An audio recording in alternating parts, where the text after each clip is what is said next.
आजादी के अमृत महोत्सव पे प्रधानमंत्री के मुंह से निकले गए उन नारी सम्मान, नारी शक्ति के शब्दों के बाद कुछ घंटों बाद यही अभियुक्त मिले थे इन्हें रिहा करने के लिए, जो कि बलात्कार जैसे गंभीर संगीन आरोप में अभियुक्त बने हों।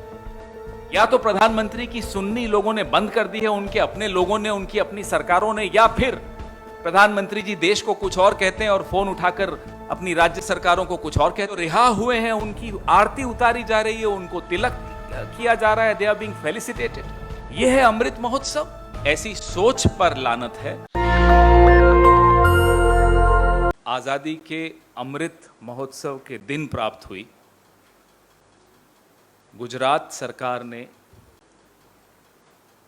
बिल्किस बानो केस के 11 अभियुक्तों को, आरोपी नहीं, अभियुक्तों को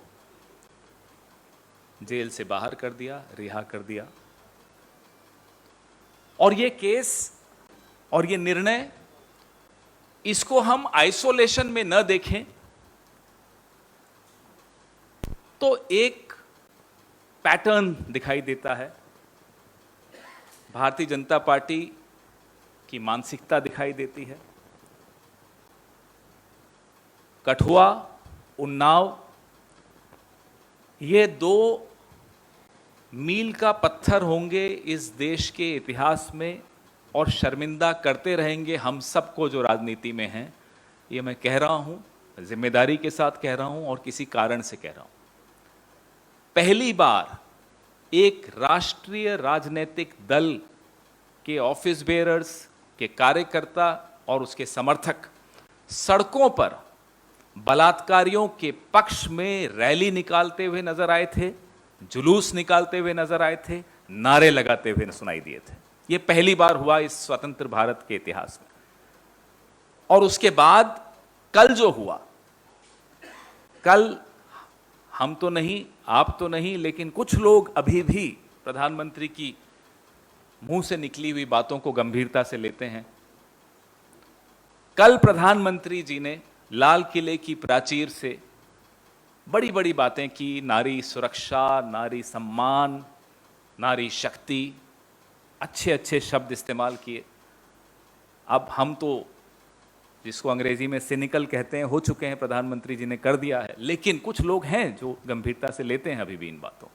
कुछ घंटों के बाद गुजरात सरकार ने एक ऐसा निर्णय लिया जो अप्रत्याशित था, जो कभी नहीं हुआ।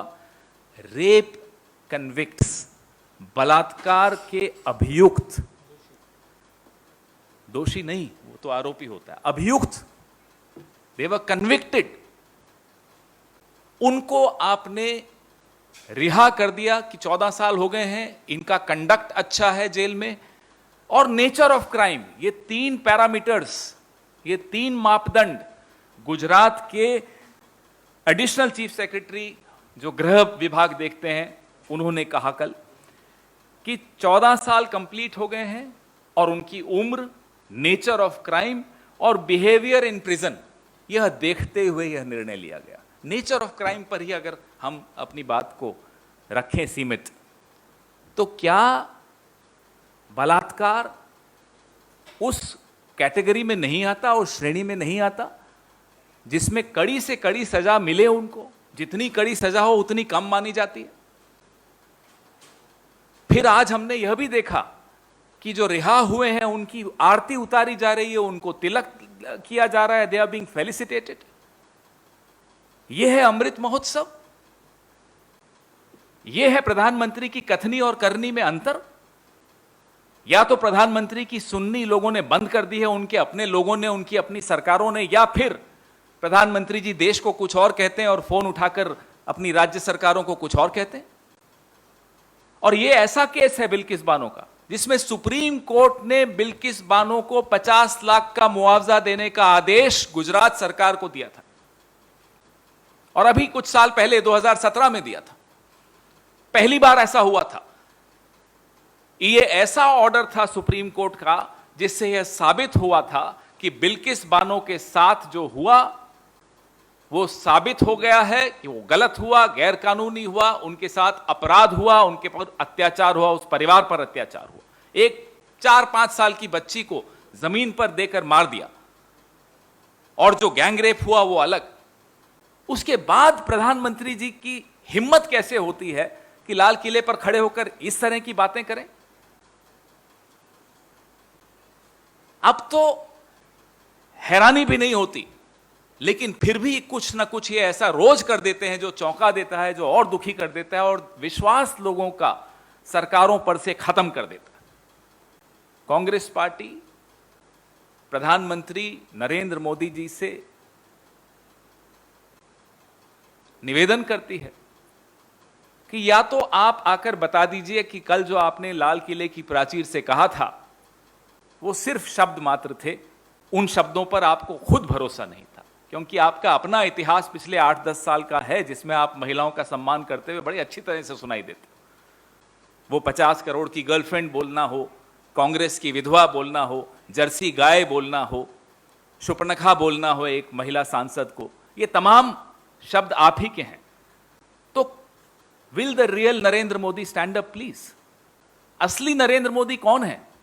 जो लाल किले की प्राचीर से आकर झूठ परोसते हैं, या जो अपनी ही गुजरात सरकार से बलात्कार के अभियुक्तों को रिहाई का आदेश दिलवाते हैं? कांग्रेस पार्टी और यह देश जानना चाहता है आपके सवाल।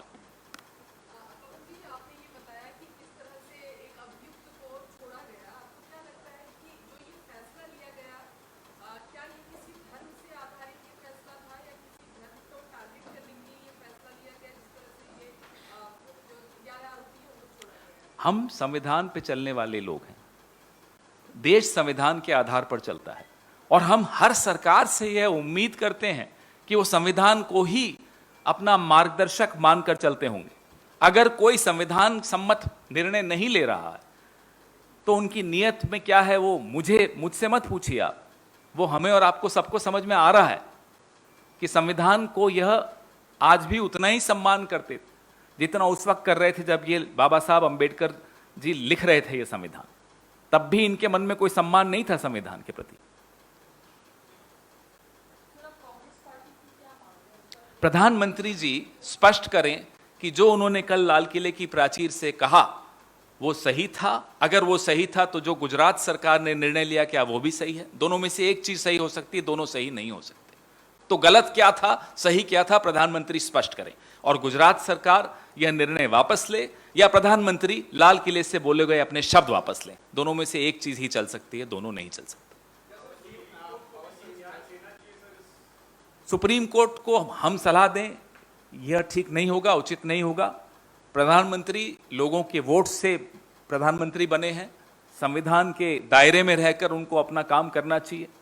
राजधर्म की आज अटल जी की पुण्यतिथि भी है, राजधर्म का आज फिर से हम प्रधानमंत्री को स्मरण दिला रहे हैं।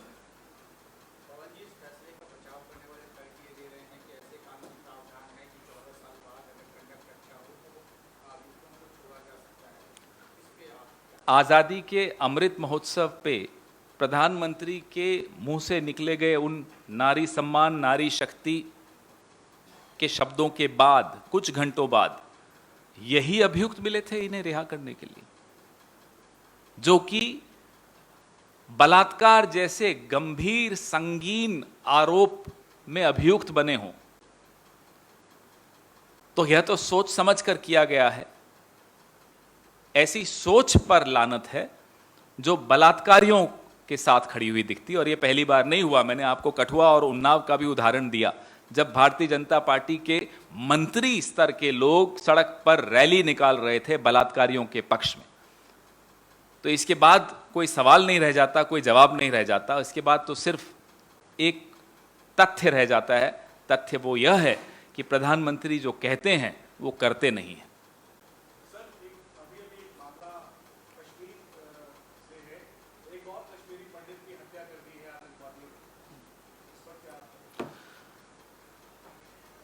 अब समय आ गया है प्रधानमंत्री और गृह मंत्री को राष्ट्र को संबोधित करना चाहिए।